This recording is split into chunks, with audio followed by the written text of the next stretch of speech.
Assalamualaikum warahmatullahi wabarakatuh. Dan selamat sore ibu-ibu. Apa kabar? Nah, sebelumnya saya mengucapkan terima kasih Bu ya. Ibu-ibu dapat hadir pada pertemuan kali ini. Nah, sebelumnya saya juga ingin mengajak ibu-ibu kita sebelum memulai pertemuan ini kita berdoa dulu menurut kepercayaan dan keyakinan kita masing-masing. Berdoa dimulai. Selesai. Nah, pada kesempatan kali ini kita akan membahas tentang penanganan stunting, yaitu pada modul 5 sesi 9. Mendukung pemberian stimulasi pada anak usia 2-6 tahun. Ya. Nah, tujuan dari pertemuan ini, ibu-ibu bisa melakukan stimulasi atau memberikan stimulasi pada anak 2-6 tahun. Ya. Nah, juga untuk mengetahui aktivitas-aktivitas yang anak-anak ibu lakukan atau aktivitas pada usia 2-6 tahun sehari-hari selama 24 jam ya. Nah, kira-kira di sini ibu-ibu ada yang mempunyai anak 2-6 tahun? Ya, Ibu Bahara? Ya, nah. Ya, Ibu Ramlah, anaknya usia berapa, Bu? Ya, 5 tahun ya. Nah, pada kesempatan ini kita akan membahas masalah anak usia 2-6 tahun. Nah, anak usia 2-6 tahun sudah bisa melakukan banyak hal. Dia sudah bisa melakukan banyak kegiatan selama 24 jam ya Bu. Berbagai macam kegiatan dia sudah bisa lakukan. Nah, pada usia 2-6 tahun anak perlu diberikan gizi Bu ya, atau memberikan makanan yang bergizi dan memberikan stimulasi atau rangsangan untuk pertumbuhan dan perkembangan otaknya sehingga dia dapat berkembang secara optimal. Nah, kegiatan yang bisa kita lakukan di rumah itu seperti contohnya apa, Bu? Ya, menyapu, ya, memasak, ya betul Bu. Nah, stimulasi atau kegiatan-kegiatan yang kita lakukan di rumah ini bisa dilakukan bersama anggota keluarga seperti ayah, ibu, kakek, nenek, kakak ya, atau dengan anak seusianya. Nah, ibu-ibu, kegiatan-kegiatan ibu-ibu di rumah ini bisa kegiatan-kegiatan yang ibu-ibu lakukan di rumah bisa melibatkan anak juga Bu. Anak diajak menyapu ya.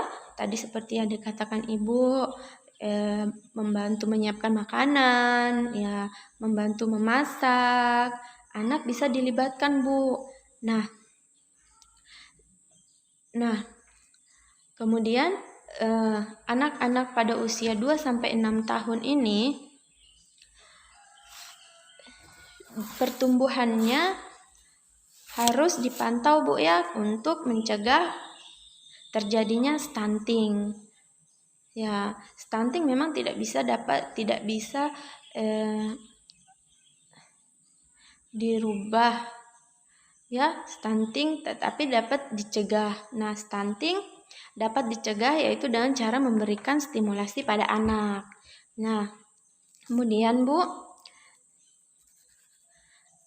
stimulasi yang bisa diberikan pada anak itu usia 2-6 tahun seperti, nah, kalau pada usia anak 2-3 tahun, anak bisa diajak ya, betul sekali Ibu Bahara.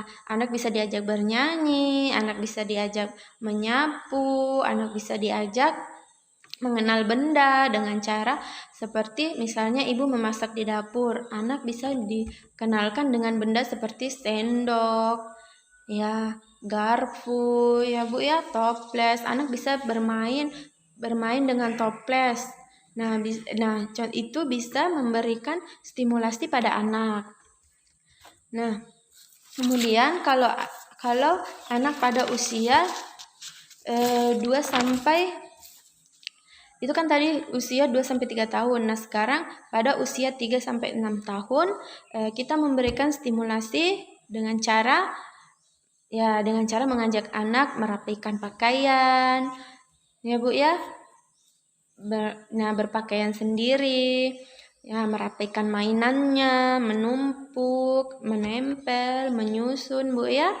Nah, melempar bola.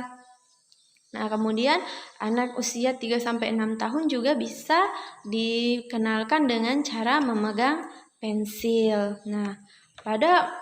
Itu tadi pada usia 3 sampai 4 tahun. Nah, pada usia 4 sampai 5 tahun kira-kira Ibu, apakah yang bisa dilakukan orang tua di rumah untuk menstimulasi anaknya? Ya, Ibu Sinta, apa Bu kira-kira? Nah, betul sekali. Pada anak usia 4 sampai 5 tahun, anak diajari dengan cara mengelompokkan benda, ya, mencocokkan benda, mengelompokkan, ya, berlari, menggambar, Bu ya. Kemudian anak diminta untuk menceritakan pengalamannya, anak diajak berdongeng, ya. Nah, itu pada usia 4 sampai 5 tahun. Nah, pada usia 5 sampai 6 tahun kira-kira apa Bu yang bisa dilakukan anak-anak apa yang bisa dilakukan orang tua untuk menstimulasi anaknya? Nah, betul sekali ya, mengenal nama, diantaranya itu mengenal nama, fungsi benda, membacakan buku, tanya jawab, menceritakan pengalamannya, mencuci tangan, ya, disuruh cebok sendiri, ya, makan sendiri, makan dengan garpu, Bu ya.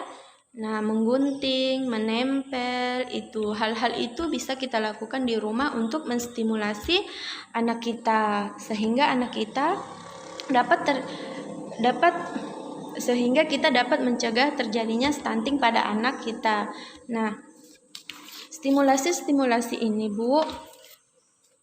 Nah, stimulasi ini bisa diberikan kepada anak-anak, tetapi dengan cara terus-menerus. Nah, kemudian dengan cara yang bervariasi dan menyenangkan untuk anak. Nah, salah satu yang bisa dilakukan orang tua yaitu contohnya juga bisa dengan cara membawa anak ke PAUD.